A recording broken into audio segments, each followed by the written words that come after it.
After a few days of, shall we say, alternative videos, it's back to your regularly scheduled programming. Maybe. Kinda. There's gonna be a fight tonight! What's going on, everybody? It's your buddy, it's your pal Spaz Phoenix, the YWC Reality Check, here with what I hope to be the fights on Wednesday night. And, I'm not going to be all, like, mysterious and whatnot. I'm just going to say right here and now, the way TV programming works in Canada is NXT and SmackDown are on at the same time. So what I usually do for the fights on Wednesday night, I watch NXT live, or as live as it is, and then I go to my PVR and I watch the SmackDown that I missed. It's great. I can skip commercials, all that sort of thing. Now, Sportsnet 360 tonight is playing a shitload of tennis. So, hopefully, that will be done, and I can catch the replay of SmackDown at 11 o'clock. What that means is I've watched NXT, I'm going to talk to you guys about NXT, I'm going to stop this camera, and maybe it'll flip over to a SmackDown review, and maybe it'll be the shortest fights on Wednesday night in the history of the series. So that's what we're doing right now. Literally, it is 10 o'clock right now. In an hour, I will know whether I get to watch SmackDown or not, because thanks Sportsnet 360 for prioritizing tennis. Anyways, NXT was good tonight. Let's just talk about that instead. Show starts off with a backstage segment with William Regal and one of the random announcers. William Regal in his managerial role confirming what we basically already know, that Finn Balor versus Kevin Owens is going to be a ladder match at NXT Takeover at the Barclays Center in Brooklyn, which is sold out, which is fantastic. William Regal goes through a little bit of a thing where he's not going to be bossed around by Kevin Owens, but he will take Kevin Owens' requests into consideration. The champion has accepted the stipulation, so the stipulation will in fact happen. So it's good because William Regal is doing his typical, like, smarmy manager guy thing, where it's like, you're going to get what you want, but I'm not giving it to you just because you want it. He's walking that managerial line of, I don't like you, but I'm not going to let the fact that I don't like you cloud my vision. I'm going to treat you the same way I treat everybody else. The show opens up proper with Solomon Crowe versus Ty Dillinger. Solomon Crowe, who I have a lot of fun watching. I don't know what he was elsewhere. I know people know him from elsewhere, that sort of thing. I don't. His opponent is Ty Dillinger, who I really couldn't be paid to give a fuck about. Ty Dillinger comes out, and apparently he's now the perfect 10 Ty Dillinger. He's got a baseball jersey with his name on it and a big 10, and he's holding up a sign with a big 10 on it, and he's doing basically 10. He's basically doing Daniel Bryan yes chants, but with the 10, and unfortunately the crowd gets into it, which means it's gonna last. And anyways, collar and elbow tie-up starts us off, and an armbar by Ty Dillinger, and then an armbar by Crowe, sort of a... I say this a lot, especially on NXT with the chain wrestling. It's one of those anything you can do, I can do better type things. A bunch of awesome chain wrestling is stopped by a snapmare by Ty. Ty rides a headlock to remind us that he is indeed a heel. Boot by Crowe. Corner chops and a rolling trip by Crowe. The rolling trip by Crowe was actually pretty cool. He basically log rolls himself towards his opponent as a means of tripping him. It's a good little thing, and for you know, the zany, crazy, wacky character, it's good. It's kind of like the little extras and little flares that somebody like an RVD would put into his offense. You know, I could just trip you, or I could throw myself at your legs. Boot by Ty, a mud hole and a headlock. Arm drag by Crowe, a one-punch knockdown by Ty. Running clotheslines by Crowe. Somewhat of a stunner, neckbreaker, cutter type thing by Crowe. And then Ty Dillinger hits his finisher, which doesn't have a name, obviously.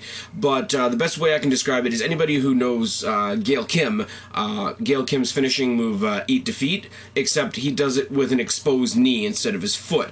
It's not that great looking, I'm not gonna lie. I get the intent of it, and what it's, you know, he makes a big deal of rolling down both knee pads and that sort of thing, and it's supposed to be effective, and, you know, especially after the Seth Rollins thing with John Cena, a knee to the face is supposed to be really, really effective, and that's what WWE is, I guess, embellishing on here a little bit. I don't know if he was a little messy with it. It didn't look that effective, but it did get him the win. So we're establishing a new gimmick, we're establishing a new finisher, we're establishing a new chant, which is going to be annoying. Baron Corbin graced us with his presence to fight some jobber. And when I say fight two jobber, I mean two corner splashes in the corner, end of days, and Baron Corbin getting the win. Baron Corbin grabs a mic, which is not really a good thing, is it? Baron Corbin complains about the fact that there's no competition. He says nobody gets up from the end of days. Another jobber comes in, eats end of days, and fails hard. Baron Corbin continues to crow about, you know, the fact that there is no competition. Joe comes out. He says he's impressed by Baron Corbin. He's got quite a domineering figure, and you're just out here moaning about the fact that you have no competition. He points at the two guys that are down in the ring, and sorry, I should correct myself. They're not jobbers. They're just guys that I don't know super well, and I can't think of their names. I didn't hear their names announced, and I didn't write them down. So in this segment, they served the purpose of jobbers, if that's a more fair thing to say. But Joe looks at the two of them and says, that will not happen to me. And Baron Corbin says, yeah, obviously you want to fight right now, but I just fought two guys, you know, and that there's a chuckle there somewhere. We can do this, just not now. But they brawl anyway. End of Days is countered into a Kakita clutch by Samoa Joe, which is nice. The commentators go crazy, emphasizing the effectiveness of the Kakita clutch, which I really like. Later on in the show, I didn't write it down, but it is in fact confirmed, the rumor that we've been hearing for weeks, that Baron Corbin is going to face Samoa Joe at Takeover in Brooklyn at the Barclays Center, which, did I mention, is sold out. Oh, and fuck yes. We get a promo from Tyler Breeze about his match with Jushin Thunder Liger at Takeover. He basically says, you know, William Regal went all over the world to find me an opponent in Hideo Itami. Look what I did to him. Now you're going to come over here from Japan and you're going to make me the new face of the Rising Sun, which is great. Marcus Louis versus Finn Balor. Marcus Louis is a combination of a lot of things right now. Marcus Louis is like, imagine Kane at his most jobber, combined with Kane from See No Evil, combined with like the little trolley midget dude from 300 that wasn't allowed to join the army, the one that Leonidas was like, no, you fucking fail at life. He's kind of like a combination of all of those, and I really don't, other than the fact that he's crazy, which is, you know, if you can't really come up with an explanation for somebody in wrestling, you just say that they're crazy. That is a generic thing. But other than him being crazy, I don't know what the fuck he's supposed to be. And that's not necessarily a knock on the guy. He hasn't found his niche yet, or he hasn't. They haven't found something that clicks with him yet. Because I look at and it's one of those, man. I'm not denying your in-ring ability. I'm not denying anything like that. But what the fuck? Like what are you meant to be? It's one, and it's unfortunate because I don't think he's a particularly bad talent. But obviously he's doing nothing in NXT right now, and he's facing the champion, so LOL, Balor wins. But front slam and a side headlock by Balor to start, a shoulder tackle and another side headlock by Balor, punches and kicks in the corner by Marcus, a modified rock bottom slam by Marcus is pretty decent. Marcus claws at the throat, and what I mean is he gets him in what would be sort of a seated chokehold position with the knee posted, which is nice, but instead of choking in him, he's literally clawing at the you know, the soft spot under your chin, under your jaw. Instead, it's a disturbing visual, and if we're going for the crazy, it does work. A boot and some corner chops and a sling blade by Balor. The running double dropkick and the coup de grace get a very impressive win by Balor. Obviously, Owens jumps him after the match. They have a brawl, pop-up powerbomb, and this crowd, who love Finn Balor oh so much, chant one more time to Kevin Owens. Now, what we really came to this episode of NXT to see. Who is going to face Sasha Banks for the NXT Women's Championship at TakeOver in Brooklyn? Now, here's something, and it still bugs me. It's a little niggly, little something, right? When they announced the match, you know, the ring announcers like, the following is a Divas match for the #1 contendership for the Women's Championship. If you've gone the step in the right direction to name it the Women's Championship, why don't you just say the following women's match? Or, here's a crazy idea, why don't you just say the following match? Anyways, I'm not going to let that take away. Let me tell you something about this match before I even get started. The entire time, the crowd is singing Becky Lynch's entrance into the ring towards the competitors, the same way they did after the match at TakeOver, which is great. Also, several times in the match, sorry guys, you know how my sinuses are, several times in the match, there is a women's wrestling chant. Literally just people chanting for women's wrestling. And it's great, because as great as these two are, you really, the focus has really been on people like Charlotte, people like Sasha Banks. I think when Becky Lynch made her move to the main roster, she was a surprise. But if you look at who people are really, really fond of, it usually goes to Paige, and then it goes to Charlotte and Sasha, rightfully so. You know, Charlotte with her lineage, Paige being the first women's champion in NXT, and Sasha Banks being the current. But Becky Lynch, I think, sometimes gets lost in the shuffle, and Bayley is just behind her, which again is not a slight on her. It's just the way I perceive things. It's great that, you know, these two get a women's wrestling chant. I'm belaboring the point a little bit, but I hope you get what I mean, and I really do hope you guys agree on that one. Collar and elbow time to start. Becky works on Bayley works on Becky's hand and arm. Becky works on Bayley's hand and arm. Again, that NXT theme, that anything you can do, I can do better, is great. Side headlock, snapmare, and running elbow by Bayley. Trip by Bayley, an arm drag by Becky, and an arm drag twice by Becky into an arm bar. The story of this match is work on each other's arm. It's great, and the psychology is so simple. You can't, not that they would mess it up anyway, but the psychology of this is so simple and so by the numbers, you almost can't mess it up. It makes it great, makes it wonderful, it makes it digestible for the audience, both in the arena and watching at home. Corner splash and a bulldog by Bayley, elbow drop and multiple pin attempts by Bayley, vertical suplex with a hammerlock by Becky on Bayley, working the arm. Forearms in the corner by Becky and a key lock, working the arm. Seated head and arm lock by Becky, working the arm. Paige style rolling clotheslines by Bayley just make me smile because they remind me of Paige, and that's a thing. Corner splash by Bayley, second rope stomp by Becky, several pinning reversals, and a pump handle suplex by Becky, which just works the arm and works everything. Becky's suplexes are fucking great. That's a side note right there. Multiple running leg drops by Becky, as we've come to expect. Corner spear, corner elbow, top rope elbow. One after the other, all from Bayley. Running power slam by Bayley, a disarmer attempt by Becky, vertical suplex by Bayley. Becky locks on the disarmer again, but it's countered into a roll-up and Bayley gets your win. The littlest, tiniest nitpick I can come up with this. I don't like that this match ended in a roll-up. And I am admitting that is the tiniest nitpick, because this match was fucking phenomenal. I would have liked to see something a little more decisive than a roll-up. I'm not a huge fan of the Bayley to belly as a finishing maneuver, but it is her finishing maneuver. If she was going to win, she should have done with that, or the second rope super belly to Bayley would have been a better thing for her to just, you know. It makes it seem just that little bit fluky. We know it's not. It was a fantastic match.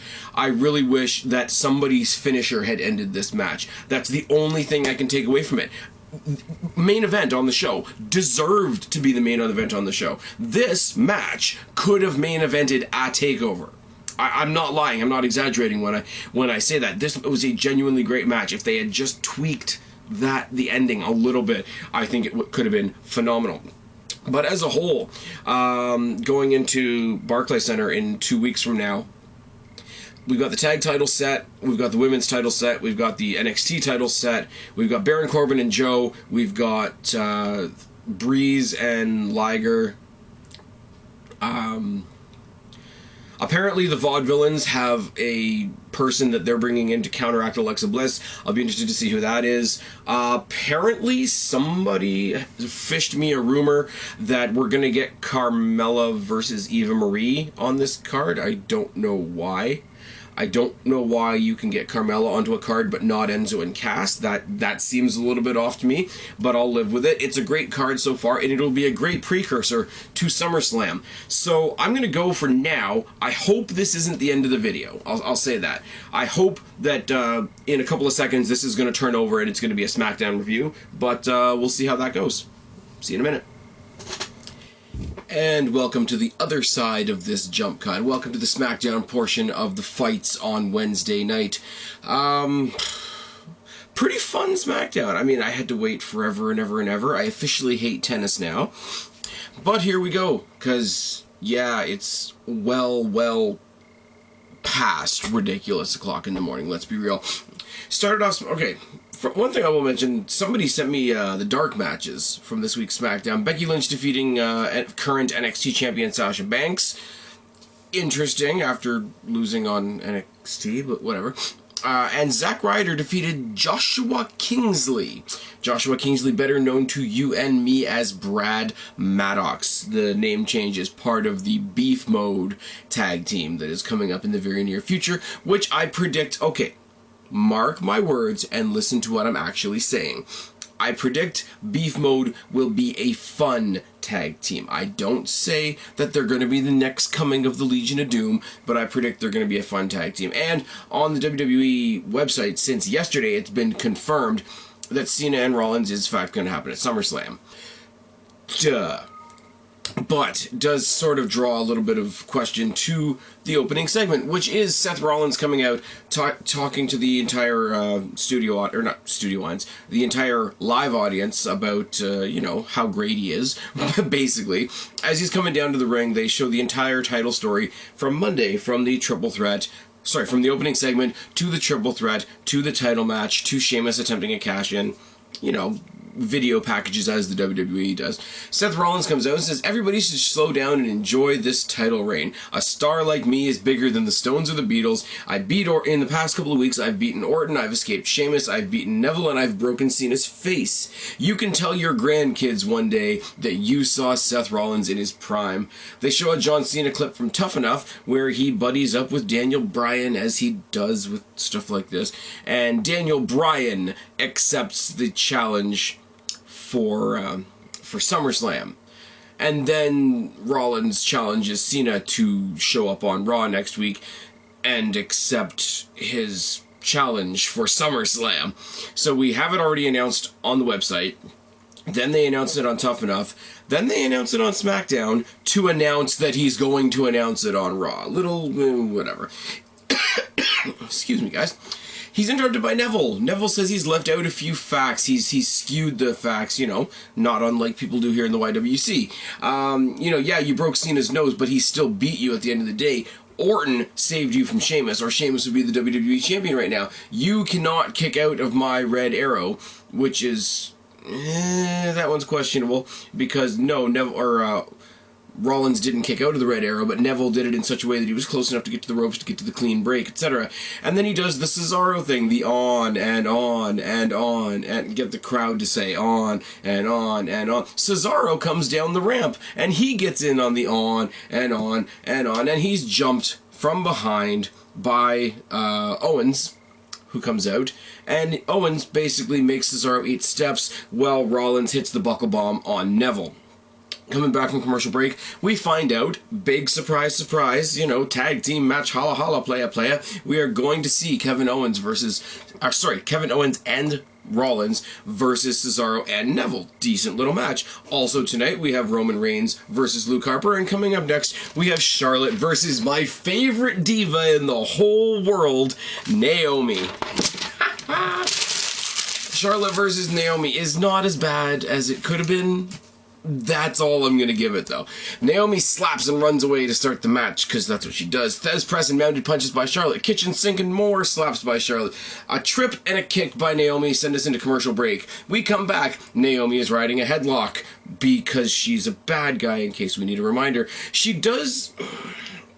Okay, I'm going to try and give some credit here. She does what looks like it could have been an interesting sort of Thez press, knees to the chest, pin sequence that doesn't work, so she goes back to a headlock with the arm trapped. okay, we could have psychology here. Bulldog into the second turnbuckle by Naomi. Naomi does the splits, sits on Charlotte's face for reasons, and goes back to that darn headlock. Boot by Naomi, boot by Charlotte. Neckbreaker and a spear by Charlotte. Charlotte tosses Naomi out onto Team Bad. Naomi makes her way back into the ring just in time to get locked into the figure eight, and Charlotte gets the win. I like the way they're doing this on SmackDown. I really do. Between Team Bad and Team PCB, which is still a really lame name. I know they announced that on Raw. I didn't do a Raw review this week. I did some other videos. Don't know if you guys saw them or not.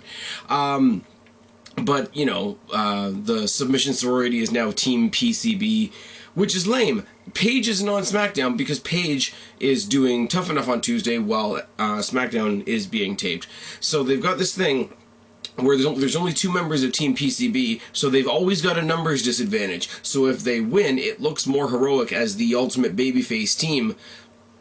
How can I say this? For Charlotte to get the win when she's only got 1 person out there for backup, her opponent has 2. Doesn't matter which team she's going against, whether it's against Team Bad or Team Bella, they will be at full strength. Team PCB won't. So anytime Charlotte or Becky get a win, it looks more courageous. It's a bigger deal. And I think that's an interesting way to use the fact that Paige isn't there. I mean, it's also the same reason why we got one of the Usos on commentary, is it not? Ryback comes out, talks about how it's great to be back, talks about it feels great to know that he's going to SummerSlam, goes on, and this promo does drag a little bit. Ryback's getting better. Ryback's getting a lot better on the mic, but this promo did drag a little bit. Talks a lot about what the IC title meant to him, winning it back at Elimination Chamber. Talks about his staph infection. Talks about kicking the shit out of... Talks about giving the meat hook clothesline to his staph infection. Talks about giving the shell shock to his staph infection. And all I can picture is CM Punk. Because CM Punk, one of the things that led him out of the company was his staph infection, and one of the ones he talked the most shit about was Ryback. So you have to wonder while he's delivering this promo, because he's very excited in this promo, you have to wonder if a little bit of it is a fuck you to CM Punk.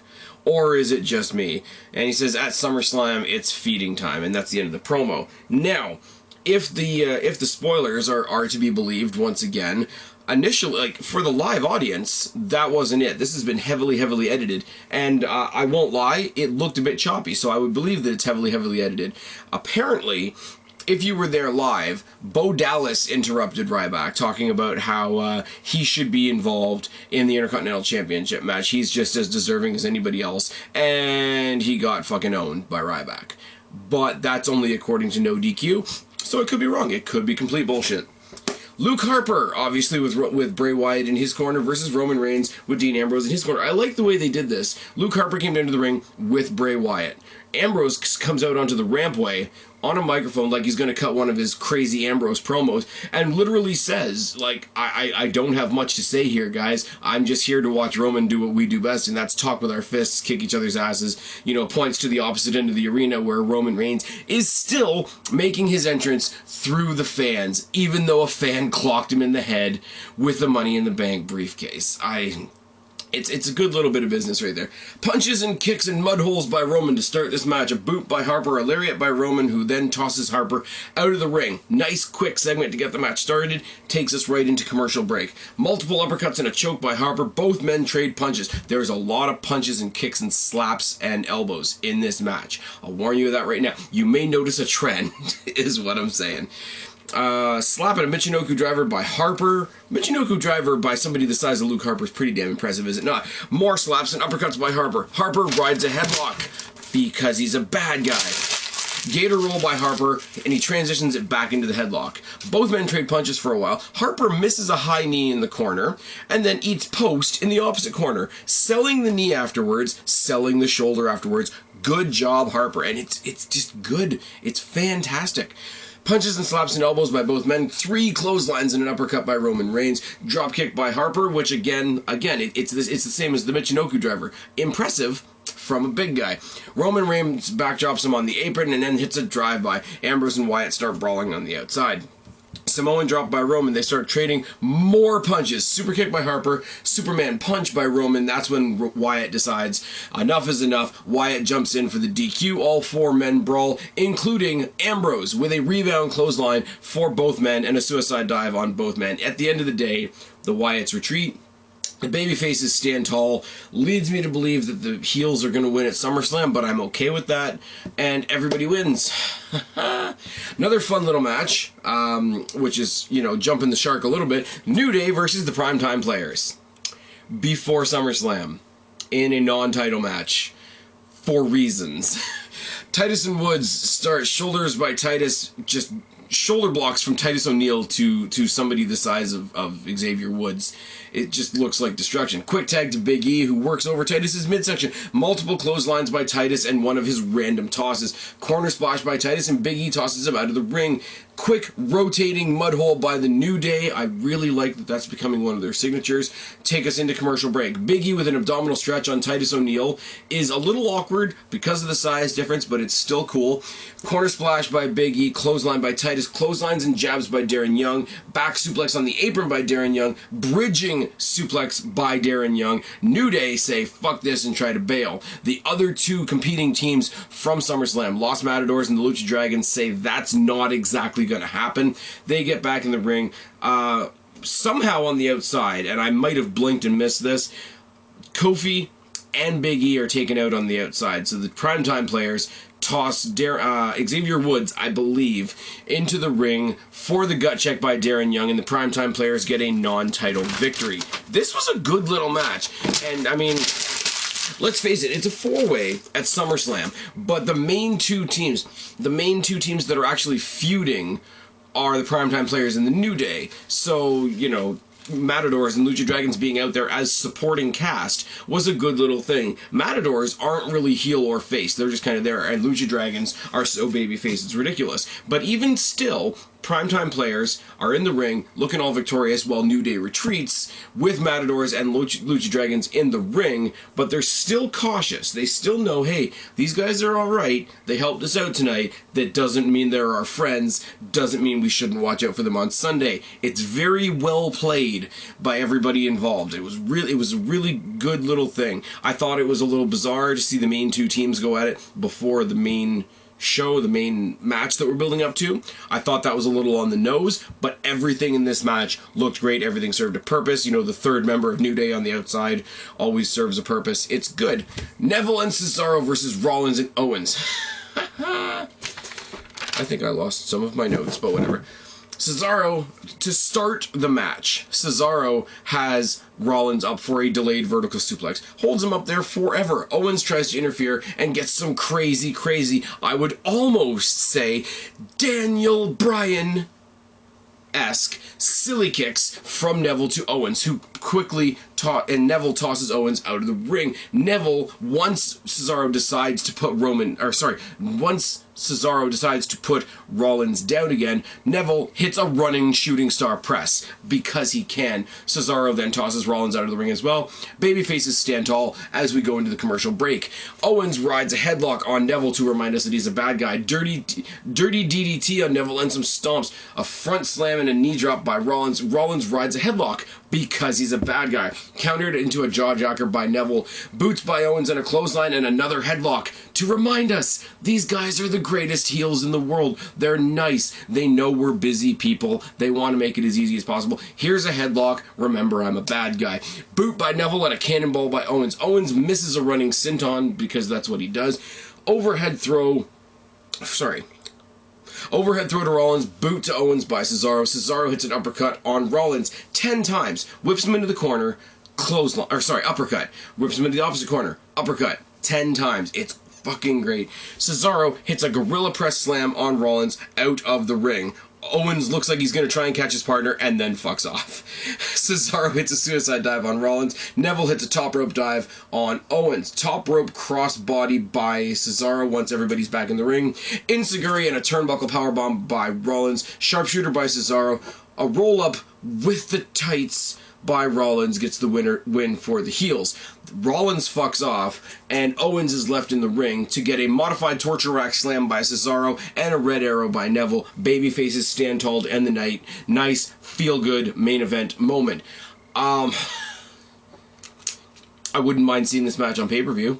It's kind of cool because, you know, Amel, whatever the fuck his name is, isn't going to be on the show again until SummerSlam, so Neville needed something to do. Cena's not back yet because he's still recovering to get ready for SummerSlam. Rollins needed something to do. You have a rivalry ready and waiting and willing for Cesaro and Owens. It just hasn't been announced yet. This tag team, I know, SmackDown, Teddy Long, you can make all the jokes you want. Everything always got made into a tag team match. It always seemed, you know, slam bam, you know, typical SmackDown main event. This made sense. Neville needed to look good. Rollins needed to look good. Cesaro needed to look good. Owens needed to look good. And they worked well together. You got 4 different, you know, body types, 4 different match styles, 4 different personas. You show that between Rollins and Owens, you know, there's not even any honor among thieves because even they don't really watch out for each other. It's all good. This show was great. The Divas match was not... wasn't a train wreck. It's fine. We've built the tag team match going into SummerSlam. We've built the family versus family match going into SummerSlam. We've talked about the Intercontinental Championship match. There is no U.S. title match because the U.S. champion is in a world title match. We talked a little bit about everything. They played the same SummerSlam Reckoning package that they played on Raw for Undertaker versus Brock to keep that in our heads. And everything on this show served a purpose. It was great. It's a really good Wednesday night. I had to wait for tennis to be done forever, as I say. You know, refound my hate for tennis. But yeah, it was worth the wait. Sorry this is chunky. Sorry this is kind of being put out in 2 parts. Hope it doesn't take away too much from the experience, so to speak. I probably look 10 times as tired as I did in the first part of this video, but that is what it is. With that being said, I want to remind you guys there's approximately 12 days until my next Q&A, next Ask the Phoenix, I should say. You got 12 more days to get your questions in. It's as simple as that. Go back to the June edition of Ask the Phoenix, put your questions down in the comment section below, and you'll be part of the August Q&A. I've already got a great response for that, but more questions are always welcome. I hope you guys have enjoyed this. I've enjoyed it, but I'm going the fuck to bed. I've been Spaz, your YWC Reality Check. Subscribe up there, talk down there, start a conversation, keep all these conversations going. Don't be a stranger. I'll talk to each and every last one of you later, but for right now, I am tagging out. Bye, guys.